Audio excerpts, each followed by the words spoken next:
there's been any reaction from Beijing to that, and also you indicate there that there's more data available both on the market and on the lab. I was wondering if you could say a little bit more about what specifically you think that data is, and what the impact has been, that specific data having been withheld for this long. And sorry, finally, just Dr. Tedros just said that we need clear answers, but I'm wondering if this far after the fact, that's possible with so much data still missing. We'll let the three questions slide, huh? So thank you very much for the questions. We as an organization, we've heard us say this many times, we work with all member states, we work with everyone everywhere. Everything that I've said in that particular article that you're mentioning, we've said directly to our counterparts in China. We work with missions here, with the embassy, we work with our technical partners, we work with China's CDC. There have been several missions to China. As you know, I was part of one of the first ones in February 2020.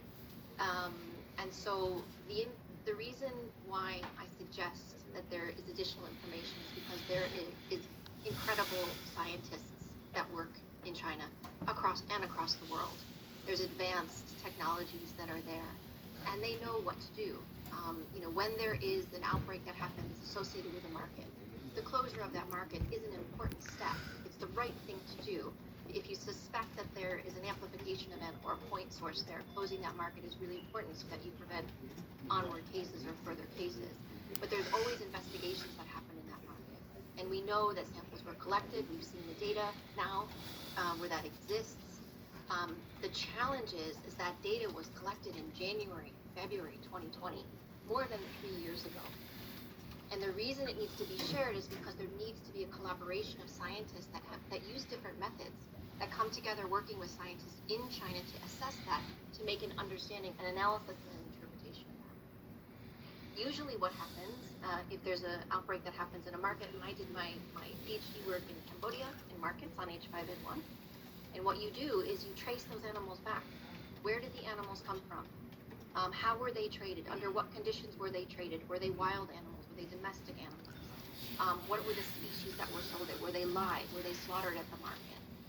And especially when you close a market, where do those animals go?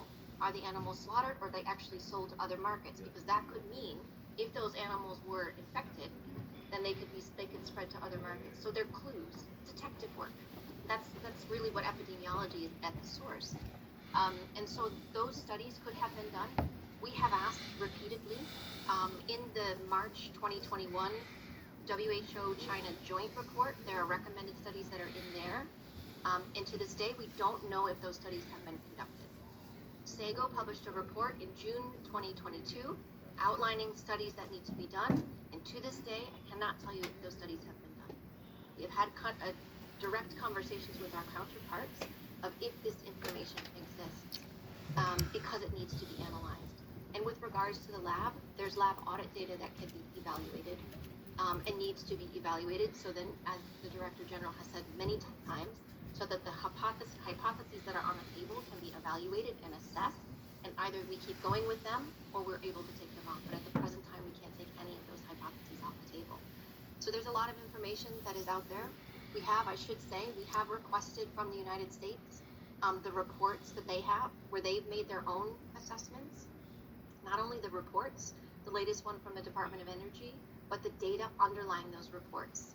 That information also needs to be shared. We made a request for those reports as well. We need the discussion to be had with SAGO amongst experts around the world to make sense of what it actually means. So that's where we're coming from, because we need to do better when this happens again. And one of the things SAGO is also doing is outlining a global framework to study and to outline the studies and investigations that need to take place, everything from environmental samples all the way through. And your last point is if it's too late, or indicating maybe it's too late. If some of these studies haven't been done, then for some of them, and in particular studies of the animals in the market, serosurveys, it's too late. But it's possible that those studies have been done, and if they have, we are asking for that information to be reported. to us, to be shared with us, so that it can be discussed with SALO. So much. Laurent Ferraud from APS. Yeah, thank you for the briefing. Laurent Ferraud, Swiss News Agency.